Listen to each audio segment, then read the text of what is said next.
নবী করিম সাল্লাল্লাহু আলাইহি ওয়াসাল্লাম সবার সামনে দাঁড়িয়ে দীর্ঘ 23 বছর অক্লান্ত পরিশ্রম করে দাওয়াতি মিশন কমপ্লিট করার পরে সবাইকে সমবেত করে একটা হজ করলেন। হজ করার পরে তিনি গুরুগম্ভীর কণ্ঠে বলছেন, হৃদয়ের সমস্ত আবেগ বের করে দিয়ে বলছেন, হে জনগণ, আইয়ুহান নাস, হে জনগণ, আমি জানি না আজকের পর তোমাদের সাথে আমি কখনো মিলিত হতে পারবো কিনা। একটু চিন্তা করেন, সাহাবীরা সামনে দাঁড়িয়ে আছেন, নবীজি দাঁড়িয়ে এই কথাটা বলছেন, হে জনগণ, আমি জানি না আজকের পরে আমি তোমাদের সাথে মিলিত হতে পারবো কিনা।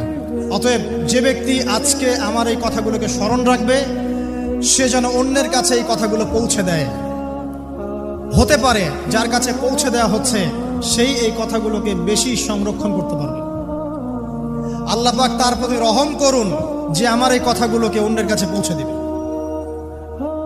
নবীজির ভাষণ। এরপর নবীজি বলছেন, জেনে রাখো নিশ্চয়ই তোমাদের পরস্পরের, মুসলিমদের পরস্পরের সম্পদ, পরস্পরের রক্ত, পরস্পরের এই যে জান, মাল, ইজ্জত, এগুলো একে অপরের জন্য হারাম।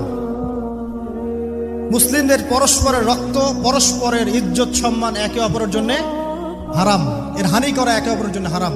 ঠিক যেমন আজকের এই দিন হারাম, এই শহর হারাম, এই মাসও হারাম। নবী করিম সাল্লাল্লাহু আলাইহি ওয়াসাল্লাম বলছিলেন, জেনে রাখো তিনটা বিষয়ে যেন তোমাদের অন্তর কখনো খেয়ানত না করে। তিনটা বিষয়ে তোমাদের অন্তর যেন কখনো খেয়ানত না করে। এক, তোমরা যে কাজটাই করবা শুধু আল্লাহ পাকের সন্তুষ্টির জন্য করবে। তোমরা যে কাজই করবে শুধু আল্লাহর সন্তুষ্টির জন্য করবে। তোমাদের শাসক বর্গের কল্যাণ কামনা করবে। তোমাদের শাসক বর্গের কল্যাণ কামনা করবে। 3 নাম্বার, মুসলিমদের জামাতকে আঁকড়ে ধরে রাখবে।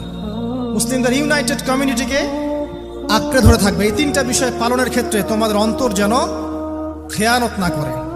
এদিন সূর্য ঢলে যাওয়ার পরে নবী সাল্লাল্লাহু আলাইহি ওয়াসাল্লাম আরো বললেন, শুনে রাখো হে মানব জাতি, এটা ভালো করে শোনেন, শুনে রাখো হে মানব জাতি, নিশ্চয়ই আমি মুহাম্মদ সাল্লাল্লাহু আলাইহি ওয়াসাল্লাম জাহেলি যুগের যত কুপ্রথা আছে সমস্ত কুপ্রথাকে আমার পায়ের তলে পিষ্ট করে গেলাম।